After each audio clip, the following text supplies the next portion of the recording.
да се срещнали непрекъснато, си казвали ни хао, което значило здравей, здравей, здравей.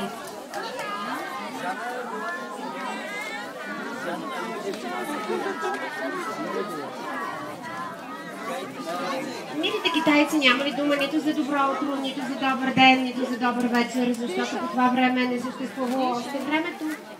И те всъщност не знаели, някога са обърквали кога да се раждат, кога да умират, кога да спят, кога да обядват. И гледал това нещо, Буда горе от осмото небе и бил толкова състрадателен, че накрая решил да направи нещо за китайските хора и за всички хора по земята, за да открият времето и да започнат да се ориентират. За да извърши той тази мисия, пратил съобщение до всички галактики, вселени и четирите краища на земята, всички животни да дойдат при него. Речно сторено било пуснато съобщението. Отзовали се само 12 животни. Първото било, отгаднете кой, тръгнал от североизток да пресича планетата.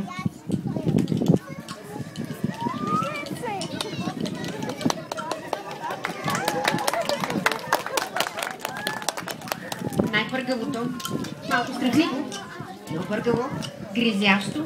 Ако не сте се сетили какво ще, след малко ще трябва да я видите. Точно така, това си било мишката. Пресичала мишката и казвала, къде е пътя към осмото небе, към Буда? Ами малко наляво не е, върдом надясно към Майя и после зави наляво и ще стигнеш. След него друго вече животно обаче се задавало, тресяла се цялата земя, вдигало се пуши. Много тежко животно, черно голямо. Сещате ли се какво е то? Бивол! Тресяла се земята. Сърдит пресичал бивола и казвал, не ми обяснявайте къде е осмото небе, аз всичко си знам. След него обаче вече се задавало друго животно. Хитро, тихо, промъквало се. И си казвало, кой ми вдигна толкова пушек в очите, не може ли тихо да се предвижва като мен? И това животно било тигъра.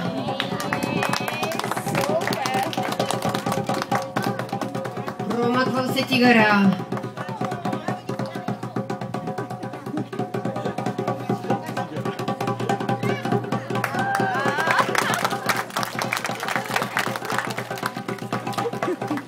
Протягал се, не бързал, можел се да изскок да скочи от петото до шестото небе, но не бързал тигъра, наслаждавал се на пътя, наслаждавал се на джунглата. Тигърска му работа. На другата страна от север се било задало едно друго животно, което така подскачало, че всички дървета се тресяли. Какво ли е то? Зайо!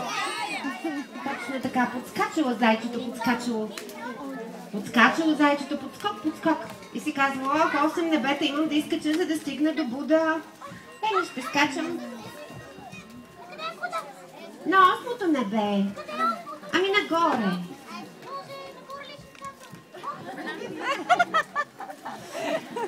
И така си подскачало и почивало на всяко небе и продължавало зайчето. А през това време от изток се задавало нещо, което отдавна може би го няма сега, но това било най-важното животно – дракон. Внимавали животните никой да не го ядосва, защото можел да бълва огън от устата си. Вие се драконе, можело с един скок да се окаже на осмото небе, но не бързал, оглеждал се. Завил се към шестото небе, когато след него вече била тръгнала.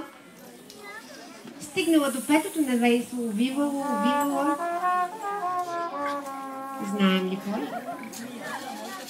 Змията.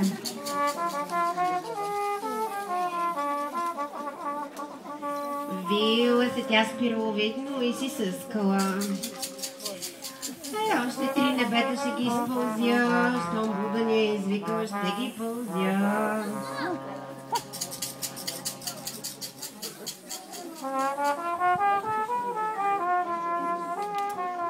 Убивала се. И си казва, 7 кожи сменям, още не съм стигнала. И докато така си мърморила, от юг вече се разтрисала цялата земя, защото нещо много огнено, гонено преминавало. И това било кончето ви Горгонце.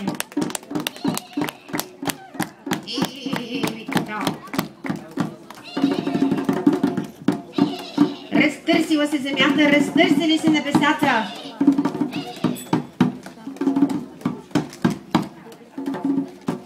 Смело скачало от второто на третото небе, от третото на четвъртото, от четвъртото на петото, от петото на шестото, чак на седмото решило да си почине. И през това време се задало още едно животно, което обичало да ходи само, да се катери по скали, да яде треви и да казва ме. И всъщност това било козата.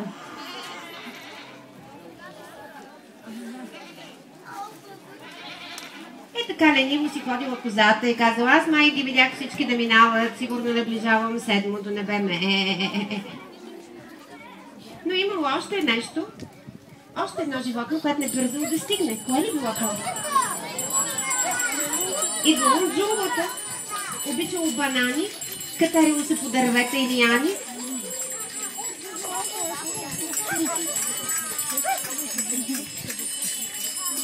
Това било маймунката, разбира се.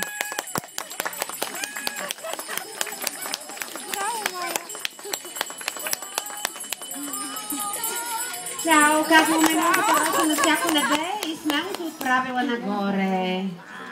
През това време кънтял от всякъде един звук.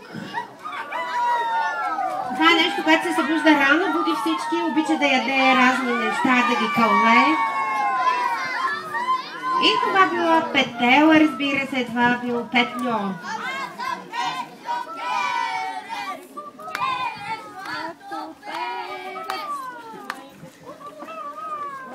Ето така си крещял петела и на всяко небе подпирал да похапне.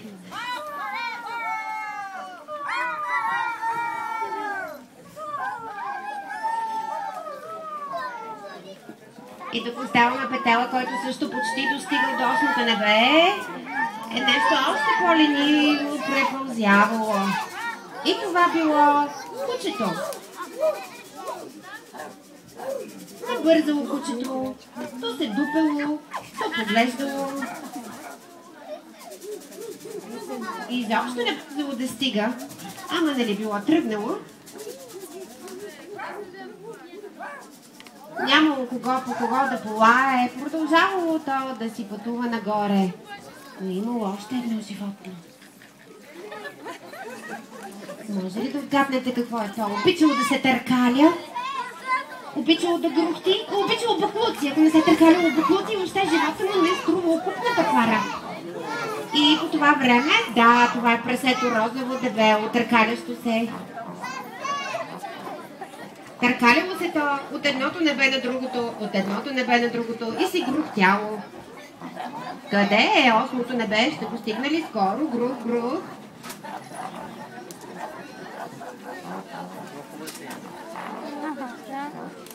Ето така, това било последното животно.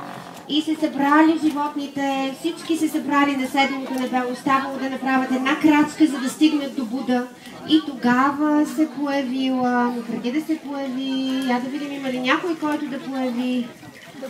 Да, всички са готови. Се появила една река, която била от въздух и вода. Една река магическа, която течала отгоре надолу и през която всичките 12 животни трябвало да преминат. И от последното изпитание.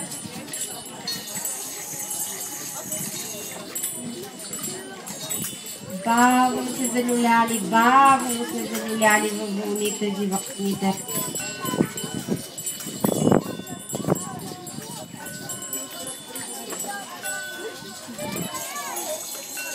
Чула се неземна музика.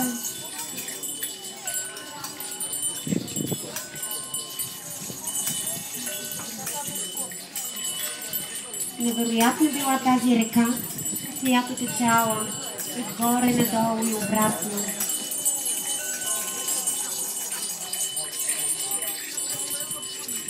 Едно по едно всички животни достигали до осмото небе. Всяка вълна изхвърлила по едно животно нагоре.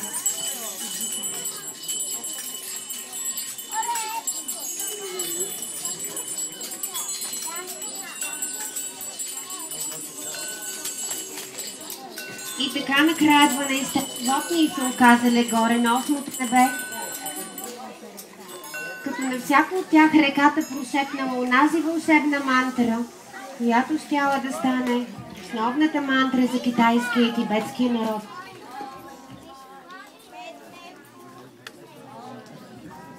Получили те мъдростта за това как да поддържат сърцето си спокойно и радостно.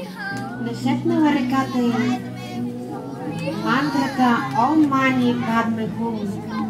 И докато повтаряли и пеели това животните в кръг, започнал да се ражда китайския календар. И Буда започнал да нарича животните. Да има година на змията, да има година на коня, нека има година на козата, да има година на маймуната и година на петела.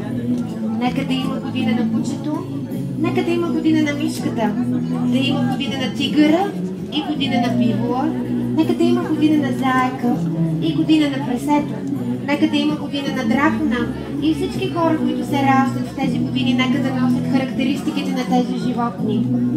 И така 10-12 животни се превърнали в защитниците на хората и означили китайския календар 12 месеца, 12 години цикъл.